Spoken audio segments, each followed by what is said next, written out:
ವಿರಾಮದ ಬಳಿಕ ಮತ್ತೆ ಸ್ವಾಗತ. ದರ್ಶನ್ ಬಳ್ಳಾರಿಯ ಕೇಂದ್ರ ಕಾರಾಗೃಹದಲ್ಲಿದ್ರು. ದರ್ಶನ್ಗೆ ಬೆನ್ನಿನ ನೋವಿತ್ತು. ದರ್ಶನ್ಗೆ ಸರ್ಜರಿ ಆಗ್ಲೇಬೇಕಾಗಿತ್ತು.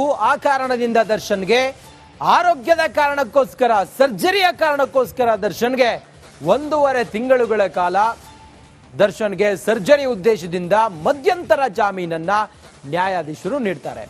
ಆದ್ರೆ ಮಧ್ಯಂತರ ಜಾಮೀನು ಕೊಟ್ಟು ಇಷ್ಟು ದಿನ ಆಯ್ತು, 1 ತಿಂಗಳೇ ಕಳೆದು ಹೋಗಿದೆ. ಆದ್ರೆ ದರ್ಶನ್ ಮಾತ್ರ ಇನ್ನೂ ಕೂಡ ಸರ್ಜರಿಯನ್ನ ಮಾಡಿಸ್ಕೊಂಡಿಲ್ಲ. ಹಾಗಾದ್ರೆ ಏನ್ ತಂತ್ರ ಇದು? ದರ್ಶನ್ ಅನ್ನ ಹೊರಗಡೆ ಕರ್ಕೊಂಡು ಬರೋ ಉದ್ದೇಶದಿಂದಲೇ ಈ ರೀತಿಯ ಒಂದು ವ್ಯವಸ್ಥೆ ಮಾಡಿದ್ರ, ಅಥವಾ ದರ್ಶನ್ಗೆ ಬೆನ್ನು ನೋವು, ಮತ್ತೊಂದು ಮಗದೊಂದು ಸರ್ಜರಿ, ಮತ್ತೊಂದು ಮಗದೊಂದು ಅನ್ನೋ ಕಾರಣವನ್ನ ಕೊಟ್ರ? ಏನ್ ನಡೀತಿದೆ? ಡಿಲೇ ಆಗ್ತಿರೋದು ಯಾಕೆ? ಇದೆಲ್ಲದರ ಕುರಿತಾಗಿ ಒಂದು ವರದಿ ಇಲ್ಲಿದೆ ನೋಡಿ.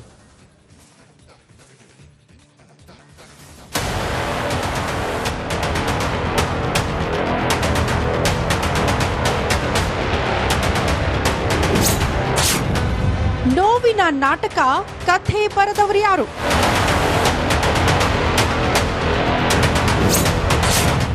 ದರ್ಶನ್ ಆಪರೇಷನ್ಗೆ ಯಾಕಿಷ್ಟು ತಡ? ಬಳ್ಳಾರಿ ಸೆಂಟ್ರಲ್ ಜೈಲ್ ಐತಿಹಾಸಿಕ ಹಿನ್ನೆಲೆ ಇರುವ ಈ ಕಾರಾಗೃಹದಲ್ಲಿ ರೇಣುಕಾಸ್ವಾಮಿ ಕೊಲೆ ಆರೋಪಿ ದರ್ಶನ್ ಅಕ್ಷರಶಃ ನರಕ ಯಾತನೆ ಅನುಭವಿಸುವಂತೆ ಆಗಿತ್ತು.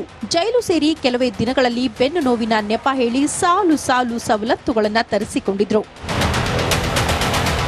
ವೈದ್ಯರ ಸಲಹೆ ಮೇರೆಗೆ ಸರ್ಜಿಕಲ್ ಕುರ್ಚಿ, ಬೆಡ್ಗಳನ್ನು ದರ್ಶನ್ಗೆ ನೀಡಲಾಗಿತ್ತು. ಬೆನ್ನು ನೋವು ಕಾರಣ ನೀಡಿ ಮಧ್ಯಂತರ ಜಾಮೀನು ಪಡೆದು ಬಿಜಿಎಸ್ ಆಸ್ಪತ್ರೆಯಲ್ಲಿ ಚಿಕಿತ್ಸೆ ಪಡೆಯುತ್ತಿದ್ದಾರೆ. ಆದ್ರೆ ಜಾಮೀನು ಪಡೆದು 1 ತಿಂಗಳು ಆಗ್ತಾ ಬಂದ್ರೂ ಆಪರೇಷನ್ ಮಾತ್ರ ಆಗ್ತಿಲ್ಲ.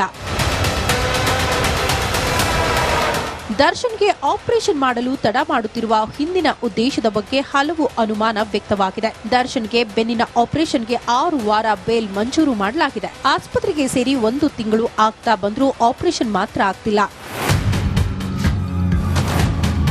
ಆಸ್ಪತ್ರೆಗೆ ಸೇರಿದ ಕೆಲವೇ ದಿನಗಳಲ್ಲಿ ಆಪರೇಷನ್ ಮಾಡಿದ್ರೆ ಬೇಲ್ ಅವಧಿ ಒಳಗೆ ದರ್ಶನ್ ಗುಣಮುಖರಾಗ್ತಾರೆ.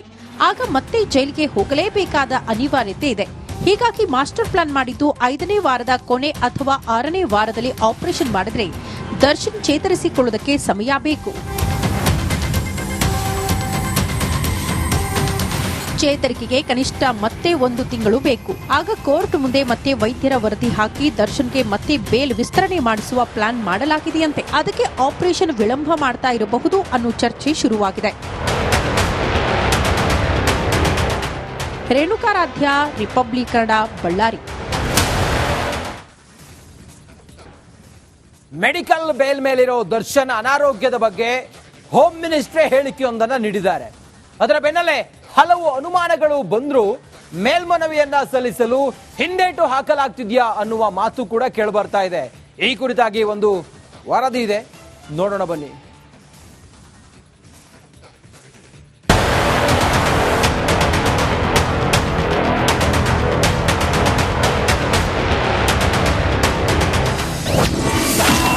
ದರ್ಶನ್ ವಿರುದ್ಧ ಮೇಲ್ಮನವಿ ಸಲ್ಲಿಕೆಗೆ ಮೀನಾಮೇಷ.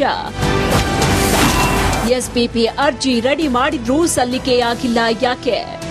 ಬೆನ್ನು ನೋವಿನ ಕಾರಣದ ಮೇಲೆ ಮಧ್ಯಂತರ ಜಾಮೀನು ಪಡೆದು ದರ್ಶನ್ ಬಿಜಿಎಸ್ ಆಸ್ಪತ್ರೆಯಲ್ಲಿ ಚಿಕಿತ್ಸೆ ಪಡಿತಾ ಇದ್ದಾರೆ.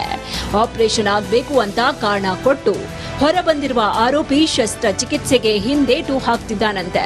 ಹೀಗಾಗಿ ದರ್ಶನ್ ಆರೋಗ್ಯದ ಬಗ್ಗೆ ಗೃಹ ಸಚಿವ ಡಾಕ್ಟರ್ ಜಿ ಪರಮೇಶ್ವರ್ ಅನುಮಾನ ವ್ಯಕ್ತಪಡಿಸಿದ್ರು. ಪರಮೇಶ್ವರ್ ಹೇಳಿಕೆಯಿಂದ ಹಲವು ಅನುಮಾನಗಳು ವ್ಯಕ್ತವಾಗಿದ್ವು. ಇದರ ಬೆನ್ನಲ್ಲೇ ಎಸ್ಪಿಪಿ ಪ್ರಸನ್ನ ಕುಮಾರ್ ದರ್ಶನ್ಗೆ ನೀಡಿರುವ ಮಧ್ಯಂತರ ಜಾಮೀನನ್ನ ರದ್ದು ಮಾಡುವಂತೆ ಕೋರಿ ಸುಪ್ರೀಂ ಕೋರ್ಟ್ನಲ್ಲಿ ಮೇಲ್ಮನವಿ ಸಲ್ಲಿಸೋದಕ್ಕೆ ಪ್ಲಾನ್ ಮಾಡಿದ್ರು.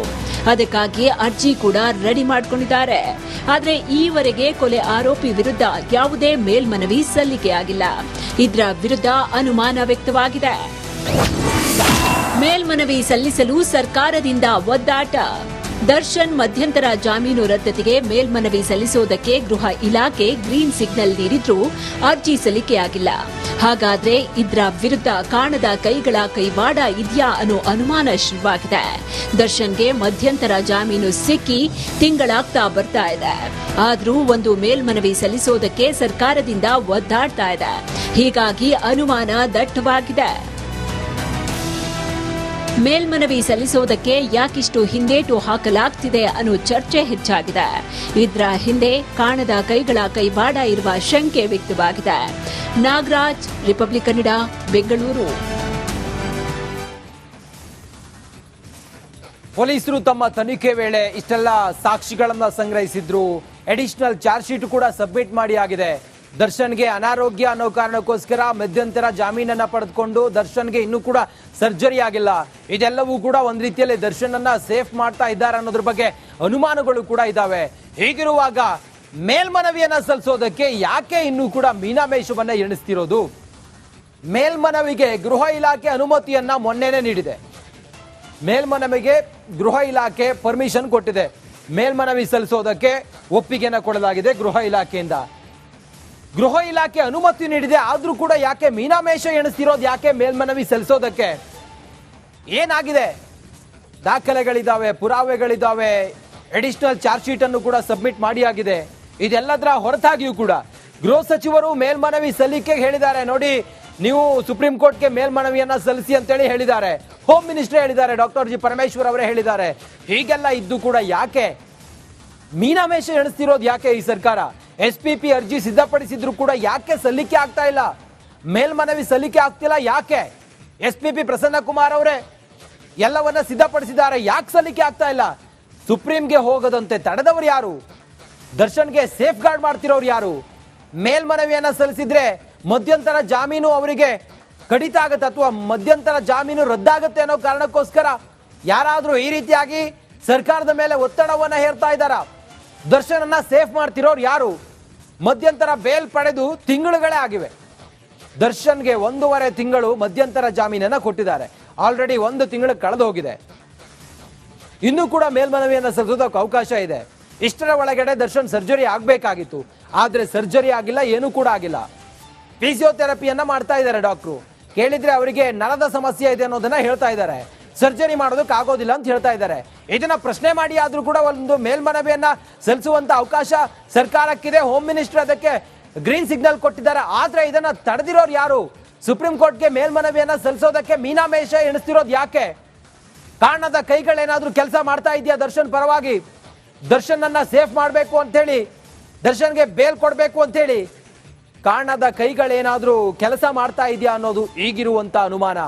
ಸದ್ಯಕ್ಕೆ ದರ್ಶನ್ನ ಬಳ್ಳಾರಿಯ ಜೈಲಿನಿಂದ ಮಧ್ಯಂತರ ಜಾಮೀನನ್ನ ಪಡೆದುಕೊಂಡು ಬಂದು ಸುಮಾರು 1 ತಿಂಗಳಾಗೋಗಿದೆ. 1.5 ತಿಂಗಳುಗಳ ಕಾಲ ದರ್ಶನ್ಗೆ ಜಾಮೀನು ಮಧ್ಯಂತರ ಆರೋಗ್ಯದ ಕಾರಣಕ್ಕೋಸ್ಕರ ಸರ್ಜರಿಗೋಸ್ಕರ ಜಾಮೀನನ್ನ ಕೊಟ್ಟಿದ್ರು. ಸರ್ಜರಿಯೂ ಆಗಿಲ್ಲ, ಏನೂ ಆಗಿಲ್ಲ. ಆದ್ರೂ ಕೂಡ ಮೇಲ್ಮನವಿ ಸಲ್ಲಿಸ್ತಿಲ್ಲ ಯಾಕೆ ಅನ್ನೋದೇ ಈಗಿರುವಂತ ಅತಿ ದೊಡ್ಡ ಪ್ರಶ್ನಾರ್ಥಕ. ಇನ್ನಷ್ಟು ಮಾಹಿತಿಯೊಂದಿಗೆ ನಮ್ಮ ಪ್ರತಿನಿಧಿ ಮಾದೇಶ್ ಈಗ ನೇರ ಸಂಪರ್ಕದಲ್ಲಿ ಜಾಯ್ನ್ ಆಗಿದ್ದಾರೆ. ಮಾದೇಶ್, ಯಾಕೆ ಡಿಲೇ ಮಾಡ್ತಿರೋದು? ಯಾಕೆ ಇನ್ನಿರೋದು 15 ದಿನ ಮಾತ್ರ? ದರ್ಶನ್ನ ಮಧ್ಯಂತರ ಜಾಮೀನು ಅವಧಿಯೇ ಮುಗಿದು ಹೋಗುತ್ತೆ, ಆದ್ರೆ ಮೇಲ್ಮನವಿಯನ್ನು ಸಲ್ಲಿಸಿಲ್ಲ, ಎಲ್ಲ ರೆಡಿ ಇದೆ. ಯಾಕೆ ತಡಿತಿರೋರು ಯಾರು? ತಡೆ ಹಿಡಿದಿದ್ ಯಾಕೆ? ಏನ್ ವಿಚಾರ, ಏನ್ ನಡೀತಾ ಇದೆ ಇಂಟರ್ನಲ್ಲಿ? ಮಾದೇಶ್,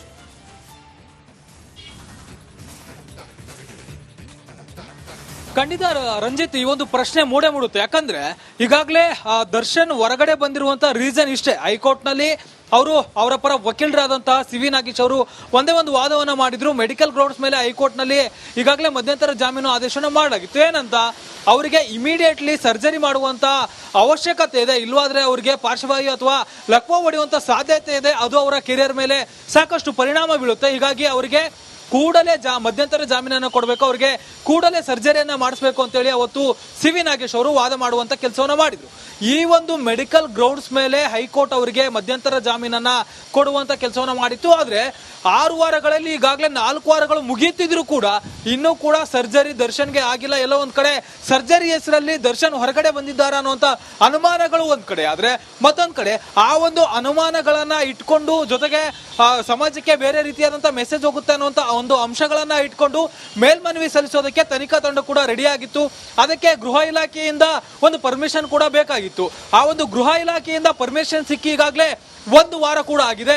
ಆದ್ರೂ ಕೂಡ ಯಾಕೆ ಮೇಲ್ಮನವಿ ಸಲ್ಲಿಸೋದಕ್ಕೆ ಇಷ್ಟು ಡಿಲೇ ಆಗ್ತಿದೆ ಅನ್ನುವಂಥದ್ದು ಮೇಲ್ನೋಟಕ್ಕೆ ಸಾಕಷ್ಟು ಅನುಮಾನಗಳನ್ನು ಮೂಡಿಸಿದೆ. ಎಲ್ಲೊಂದ್ ಕಡೆ ದರ್ಶನ್ಗೆ ಕಾಣದ ಕೈಗಳು ಹೆಲ್ಪ್ ಮಾಡ್ಲಾಗ್ತಿದೆಯಾ ಅನ್ನುವಂತ ಅನುಮಾನಗಳು ಕೂಡ ಮೇಲ್ನೋಟಕ್ಕೆ ಗೊತ್ತಾಗ್ತಿದೆ. ಯಾಕಂದ್ರೆ ಇಲ್ಲಿ ಈ ಒಂದು ಪ್ರಕರಣದಲ್ಲಿ ಆರೋಪಿಗೆ ಏನಾದ್ರೂ ಫಿಸಿಯೋಥೆರಪಿ ಕೊಡೋದಾಗಿದ್ರೆ ಅವತ್ತೇ ಅಲ್ಲೇ ಬಳ್ಳಾರಿಯಲ್ಲೇ ಕೊಡಿಸಬಹುದು ಅನ್ನುವಂತ ಕೋರ್ಟ್ ಕೂಡ ಒಂದು ಅಭಿಪ್ರಾಯವನ್ನು ವ್ಯಕ್ತಪಡಿಸುವಂತ ಕೆಲಸವನ್ನು ಮಾಡಲಾಗಿತ್ತು.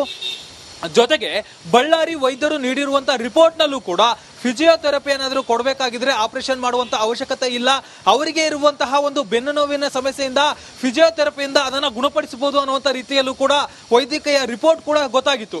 ಇದರ ಬಗ್ಗೆ ಹೈಕೋರ್ಟ್ ನ್ಯಾಯಾಧೀಶರು ಕೂಡ ಅದ್ರ ಬಗ್ಗೆ ಆ ಒಂದು ರಿಪೋರ್ಟ್ ಅನ್ನ ಉಲ್ಲೇಖ ಮಾಡಿ ಫಿಸಿಯೋಥೆರಪಿ ಅಲ್ಲೇ ಕೊಡಿಸಬಹುದು ಅನ್ನುವಂತ ಅಭಿಪ್ರಾಯ ಕೊಟ್ಟಾದ್ರೂ ಕೂಡ ಅವರು ಇಮಿಡಿಯೇಟ್ಲಿ ಸರ್ಜರಿ ಮಾಡ್ಬೇಕಂತೇಳಿ ರೀಸನ್ ಅನ್ನ ಕೊಟ್ಟು ಮಧ್ಯಂತರ ಜಾಮೀನನ್ನ ಪಡೆದಿದ್ರು. ಆದ್ರೆ 4 ವಾರಗಳಾದ್ರೂ ಕೂಡ ಇನ್ನೂ ಸರ್ಜರಿಯ ಡೇಟ್ ಇನ್ನೂ ಕೂಡ ಫಿಕ್ಸ್ ಆಗಿಲ್ಲ. ಎಲ್ಲ ಒಂದ್ ಕಡೆ ಆರೋಪಿ ಸ್ಥಾನದಲ್ಲಿರುವಂತಹ ದರ್ಶನ್ ಈ ಕೊನೆ ವಾರದಲ್ಲಿ ಅಂದ್ರೆ 5ನೇ ವಾರದಲ್ಲಿ ಸರ್ಜರಿಯನ್ನ ಡೇಟ್ ಅನ್ನ ಮಾಡಿಕೊಂಡು ಆ ಒಂದು ಮತ್ತಷ್ಟು ದಿನಗಳ ಕಾಲ ಎಕ್ಸ್ಟೆಂಡ್ ಆಗಿ ಮಧ್ಯಂತರ ಜಾಮೀನನ್ನ ಎಕ್ಸ್ಟೆಂಡ್ ಮಾಡಿಸುವಂತ ಪ್ಲಾನ್ ನಲ್ಲಿದ್ದಾರೆ ಅನ್ನುವಂಥದ್ದು ಮೇಲ್ನೋಟಕ್ಕೆ ಇಲ್ಲಿ ಗೊತ್ತಾಗ್ತಿದೆ. ಆದ್ರೆ SPP ಅವರು ಈಗಾಗಲೇ ಮೇಲ್ಮನವಿ ಸಲ್ಲಿಸೋದಕ್ಕೆ ಎಲ್ಲಾ ರೀತಿಯಾದಂತಹ ಫೈಲ್ಗಳನ್ನ ರಘುಪತಿ ಅವರಿಗೆ ಅಂದ್ರೆ ಸುಪ್ರೀಂ ಕೋರ್ಟ್ ವಕೀಲರಾದಂತಹ ರಘುಪತಿ ಅವರಿಗೂ ಕೂಡ ಎಲ್ಲಾ ರೀತಿಯಾದಂತಹ ಫೈಲ್ಗಳನ್ನ ಟ್ರಾನ್ಸ್ಫರ್ ಮಾಡಿದ್ರು ಕೂಡ ಅರ್ಜಿ ಸಲ್ಲಿಕೆ ಮಾಡೋದಕ್ಕೆ ಯಾಕೆ ಇಷ್ಟೊಂದು ಡಿಲೇ ಆಗ್ತಿದೆ ಅನ್ನುವಂಥದ್ದು ಸಾಕಷ್ಟು ಅನುಮಾನಗಳನ್ನ ಮೂಡಿಸಿದೆ. ಎಲ್ಲೊಂದ್ ಕಡೆ ದರ್ಶನ್ಗೆ ಈ ಒಂದು ಮಧ್ಯಂತರ ಜಾಮೀನು ಅವಧಿ ಮುಗಿಸೋದಕ್ಕೆ ಅಲ್ಲಿ ಯಾವುದೇ ರೀತಿಯಾದಂತಹ ಅಡೆತಡೆಗಳು